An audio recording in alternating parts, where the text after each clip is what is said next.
Hello students, very good morning to all of you. We continue with the last session. As you all know that in the previous class I have started that very important subject. What is that? Business research methods. So this is the paper which is going to help to you to complete your entire project work when you take up the project work in the semester 4. Not only that, the people who are interested to get into upcoming trendy jobs like data analysis, these business research methods are going to help a lot. In the last class we discussed about what do you mean by research, and what are the various types of the research and what are the steps. This is very important, like what to call the problem formulation, setting up of the problem, research design, selection of the sampling methods, analysis, and as well as what to call the data presentation. These steps are very important. Broadly everywhere these steps are going to be followed. One or two extra steps will be included. And also we came to know the benefits of what to call exclusively the business research. And today we are going to discuss about actually what are the criteria of a good research. When you call a research is a good research, taking what to call in a set direction. As you all know that the research actually resorted to identify the solutions for the arising problems. So let us suppose that for the Reliance Industries, geo connections are not at all accepting by the customers. Then they conduct the research, because as you know, for the Jio, the Airtel is the next biggest competitor. Might be Airtel introduces new plans with a cheaper talkative talk time, isn't it? Then obviously the customers will prefer to what to call take the connection of the Airtel. So that is going to be a big jolt to the business of the what I would say Jio. Then they conduct, actually is this the problem or else any other what to call interrelated problems are there. Here they can conduct the research exclusively a business research. But the research actually whichever is conducted should be purposefully clearly defined before when you are resorting to conduct the research. That means if you are conducting the research for understanding the customer opinions, clearly you need to define. If you are conducting the research for what you call understanding the position of the business in the market, that needs to define only the position of the business.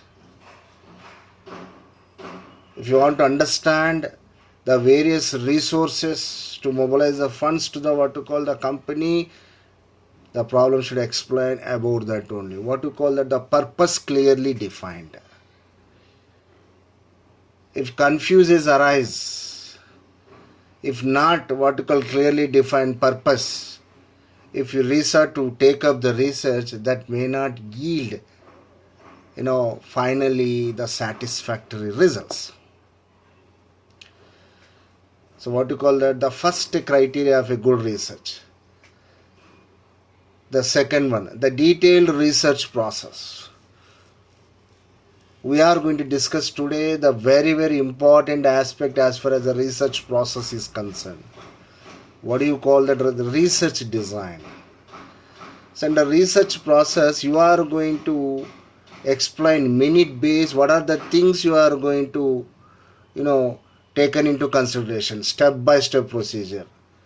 What is the problem has been defined, from where you are getting the data, what type of data you are going to get, primary or else the secondary data, the types of the research, I mean to say the statistical tools you are going to use, where you are going to publish the results, the frankness of the results, all these things you are going to define, what to call that the detailed research process. The third one, the research designed, thoroughly planned. So next we are clearly understanding about what do we know research design and what are the variety types of the research design. This is a very, very important topic. So one need to thoroughly plan about the research design before resorting into research. The fourth one, high ethical standards to be applied. So while doing what you call any research work, that should not impact the nature, that should not harm to anyone, that should not what you called create problems to any kind of creatures, or what you call the natural resources of a what you called society. What you call that high ethical standards to be followed. Limitations, assumptions should be clearly highlighted. So we need to explain the research, whatever has been conducting, should explain, should the results are going to be applicable, that what you call geographical area, the market area should be defined clearly. Generalization sometimes will not be effectively working. So what you call that the limitations, assumptions should be clearly highlighted. Should be sufficient data to exist to investigate the research topics. So entire results output is based upon the quality of the data whatever you collect, and also the size of the data. By collecting the huge data, that leads to more consumption of the resources. Even if you are what you call trying to get the information from the what you call very, very the small data, minimally available information, that is also may not be going to give satisfactory results at the end. So there should be a what you called mean between how much larger and between how much smaller. What you call that the should be sufficient data to exist to investigate the research topics. Findings, conclusions present unambiguously.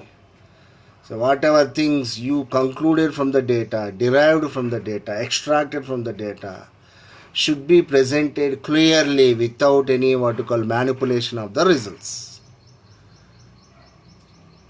Because in the future, if anybody wants to use that particular information, going to give them a right direction, right purpose. So misleaded results if you present, so permanent results, good results may not be what you called derived from the conducted research. So what you call, these are all known as the criteria of a good research. So purpose clearly defined, detailed research process, research designed, thoroughly planned, high ethical standards to be applied, limitations, assumptions should be clearly highlighted, should be sufficient data to exist to investigate research topics, and findings, conclusions present unambiguously. Very, very important discussion this one. Now after discussing all these basic things, now we are going to understand in the next upcoming slides about the very, very important topic, research design. What is research design? Research design is a framework Within that framework, you are going to put all the information. You are what you call providing all the information regarding the activities whatever you are performing in that particular research, right from the what you call the collection of the data to the analysis of the data and finally presenting the information to the data. It is just like a route map to the person.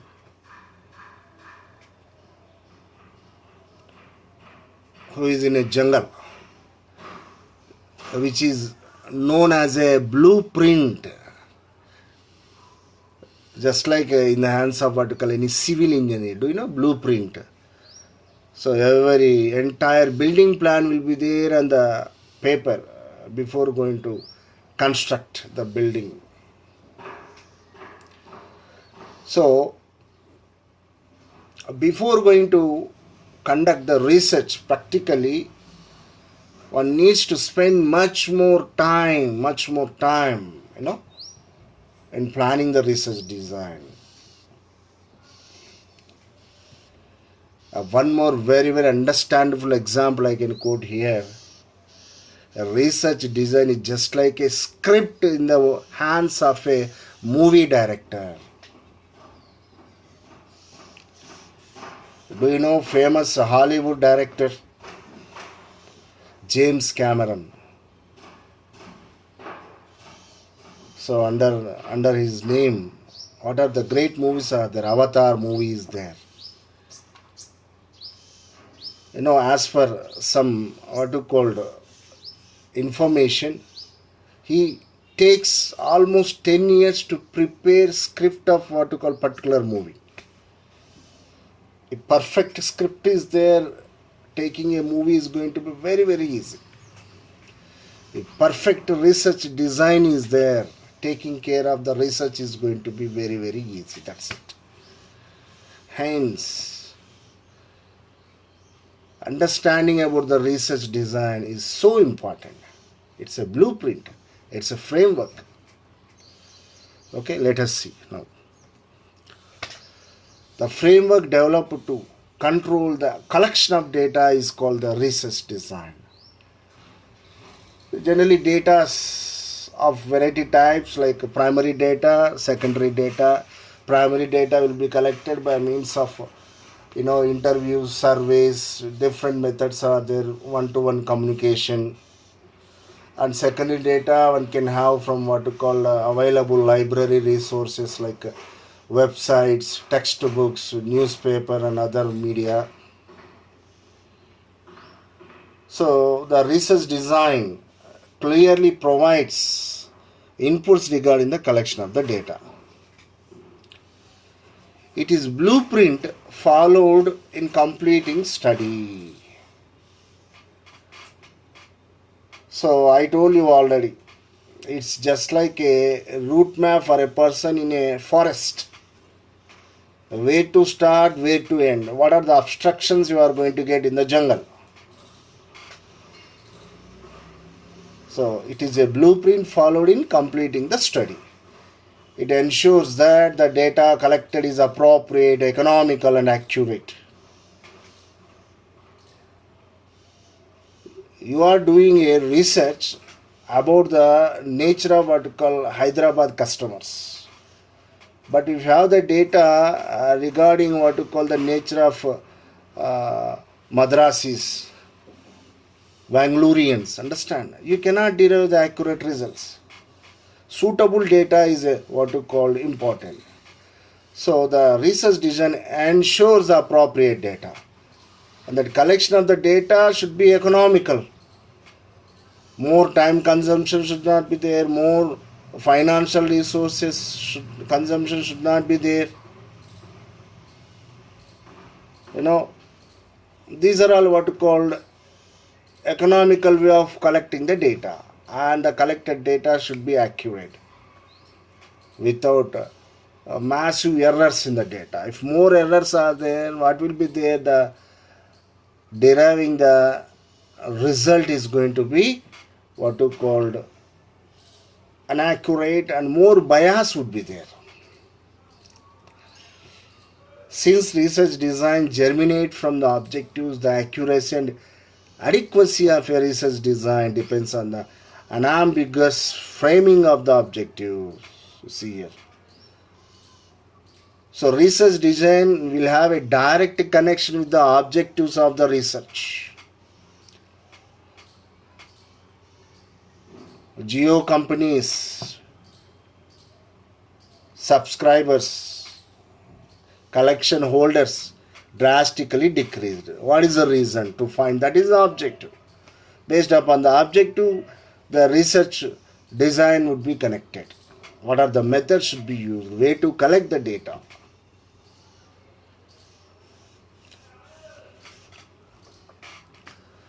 So generally, how do you define a research design? A framework for conducting the research project.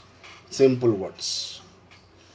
So research design is nothing but a framework for conducting the research project. So what a research design contains? Everything. So whatever information is needed, data collection methods, measurement and scaling procedures,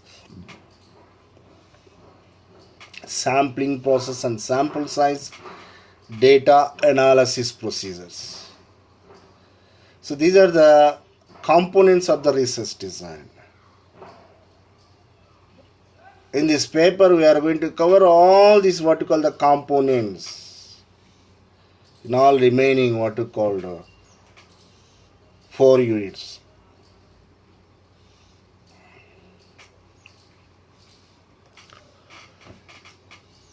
Now, what are the types of the research design? We came to know that the actual importance of the research design. Then how many ways a research design can be planned?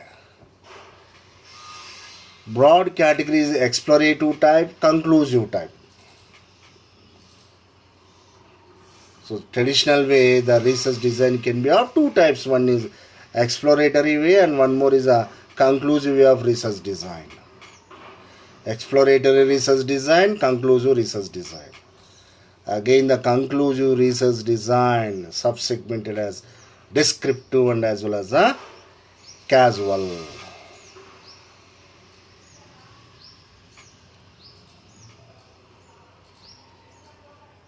Strictly speaking, while conducting the research, all 3 what you call variety kinds of designs can be used: explorative, descriptive and as well as the casual. Or exclusively any one of the types also can be used. But solely it's all depends upon what you call the objectives of the research, whatever you are considering. The choice of the most appropriate design depends largely on the objective of the research and how much is known about the problem and these objectives. The overall research design for a project may include one or more of these 3 designs as parts of it.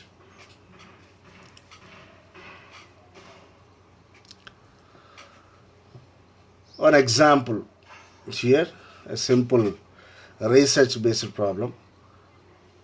So under exploratory, how the problem will be viewed. Under descriptive and as well as the casual, how the problem will be viewed. So by carefully observing this, one can conclude that whether the research is of explorative type, descriptive type or casual research.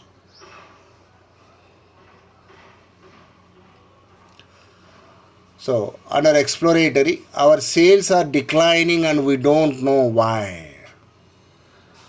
Remember that exploration means digging into deeper, knowing about unknown things.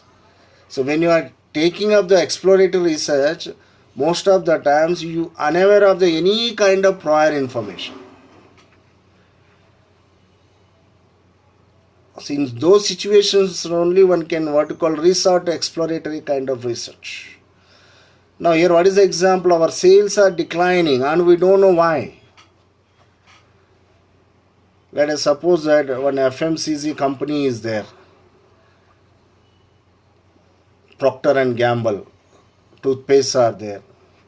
Suddenly a competitor entered into the market because of that, or else because of other XYZ reason. They need to know that. So then what is that statement? The statement itself indicates that the problem is of exploratory research type. And one more, what is that? Would people be interested in our new product idea? May or may not be. Uncertainty prevail here. Now comes to the descriptive research. What is descriptive? Description means what? Describing. When a picture is given to 2 or 3 persons, they describe in different way. Most of the time, same information, different mindsets will explain in different way. Like colors, like features. So under descriptive research, you are describing the available problem in terms of the graphs, in terms of means, dispersion, standard deviation, variance. So same problem. So what kind of people are buying our product? Who buys our competitor product? Description. Now what features do buyers prefer in our product? So clearly you are giving the information.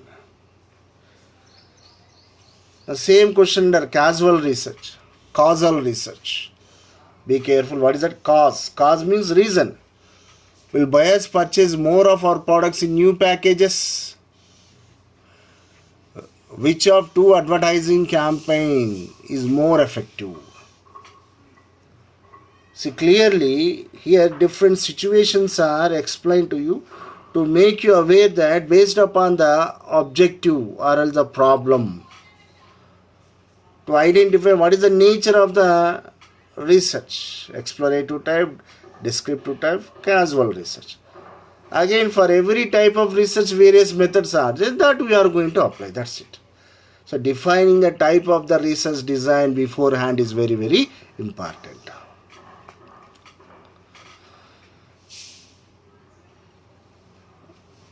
Same information, whatever we discussed till now, represented in terms of a tree structure. So research design, broad segmentation, exploratory, conclusive.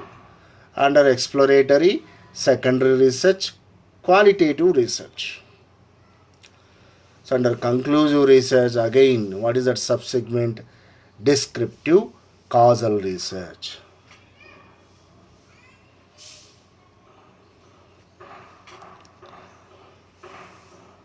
So when you are going to imply exploratory research, to gain background information, to define terms, to clarify problems, to develop hypotheses, to establish research priorities, to develop questions to be answered.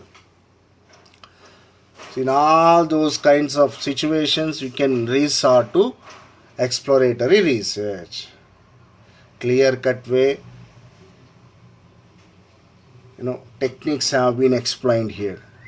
To describe and measure marketing phenomenon at a point in time. To determine causality, test hypothesis. To make if and then statements to answer questions. Understand? Descriptive and as well as the causal kind of research will be applied. So overall way, the research design is subsegmented into 3 types. One is explorative, and the second one descriptive and as well as the causal one.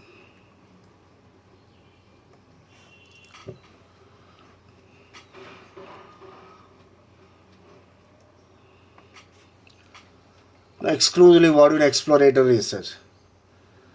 So exploratory research is most commonly unstructured, informal research that is undertaken to gain background information about the general nature of the research problem.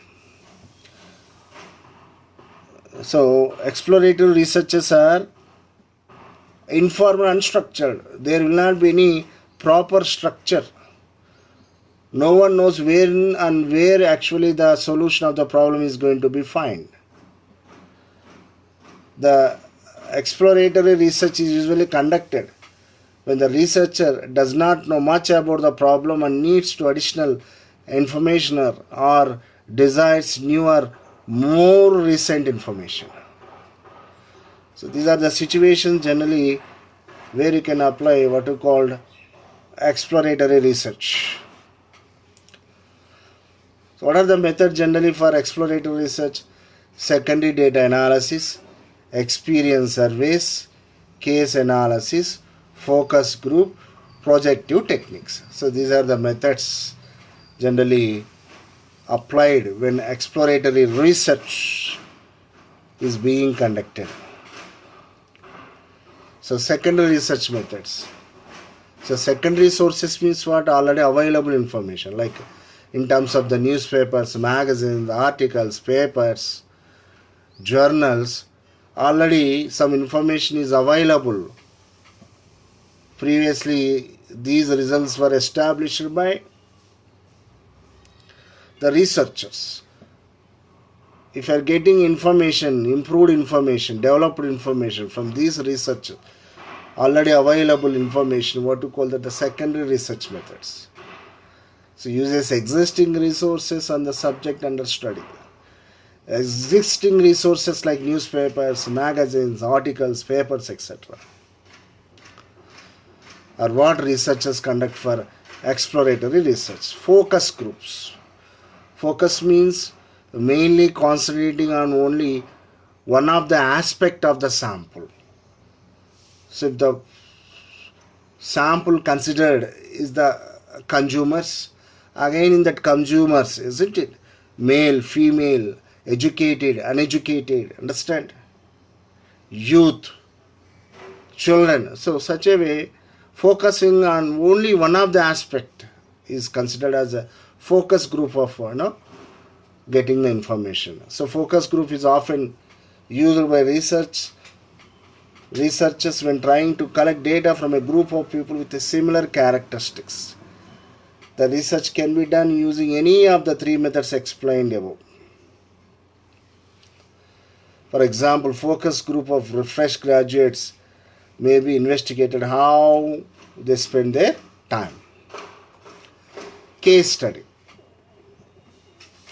Researchers might find relevant information on the problem under study by studying existing cases. What are cases? Already few companies or few organizations will have some kind of experiences. They put all these experiences, learnings in terms of text format. What to call this? You are calling as the case.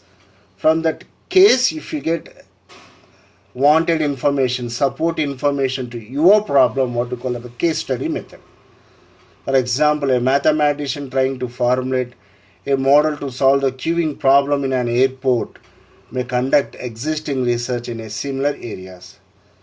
So here the mathematician applied queuing problems. So might be you will get this one in your OM, operations management. You are studying the third semester about the queuing methods. Same situation wherever traffic is there, the queuing methods can be applied. A case study could be research that solve the queuing problems in a shopping mall. Just like in airport, you find queues in the shopping malls also, in the hospitals also, in the recreation centers also. This research will be studied and modified to suit that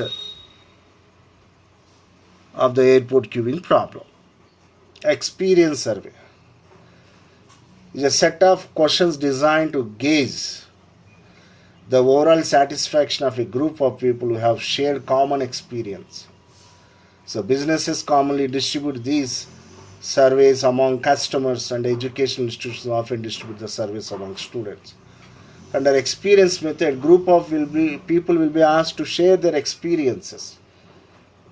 When a product has been used by some people, companies wants to extract that experiences, whether that is good or bad. Through that, they extract wanted information. What you call that? Experience survey methods. Projective techniques allow respondents to project their subjective or true opinions and beliefs onto other people or even objects. The respondents' real feelings are then inferred from what she or he says about others. Projective techniques are normally used during individual or small group of interviews. So whatever learned from what you call smaller area, that will be projected to higher area of learning. Understand? Small to big. What do you call that? The projection. So till now what we discussed about, those are all comes under explorative type research. So what are the methods? The secondary data analysis, experience surveys, case analysis, focus groups, projective techniques.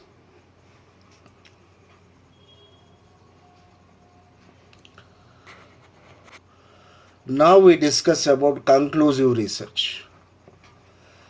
Generally conclusive means giving a final solution. So inflexible, versatile, results conclusive research formal and structured, where it can be used to provide decision maker with the information needed to make sound decision, testing hypothesis and examine relationships when information needs to be clearly defined. So again, these are the types.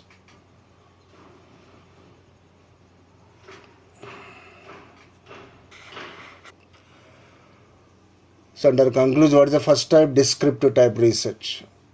So which provides answers for who, what, where, when and how, but not why. So the basic two classifications are the cross-sectional studies, longitudinal studies. Only at single point of time collection of the information over various what you call sections of the data. You call that one as the cross-sectional studies. So longitudinal means at what you called different points of time.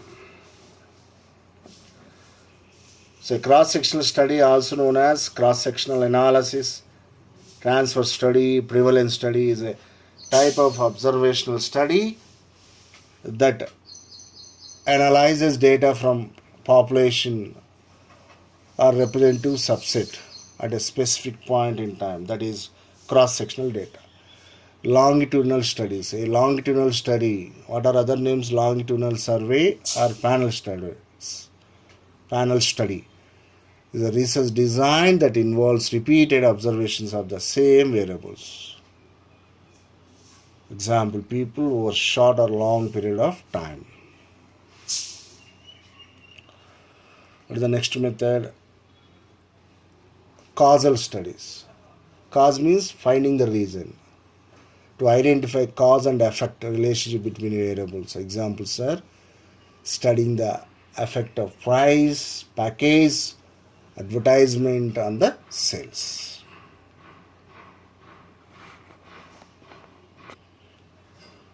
So till now what we studied, criteria of a good research, what do you mean by research design,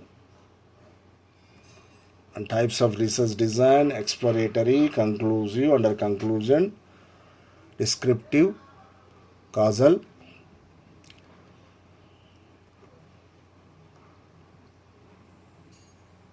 And how to locate based upon the framed problem, what type of research design is suitable.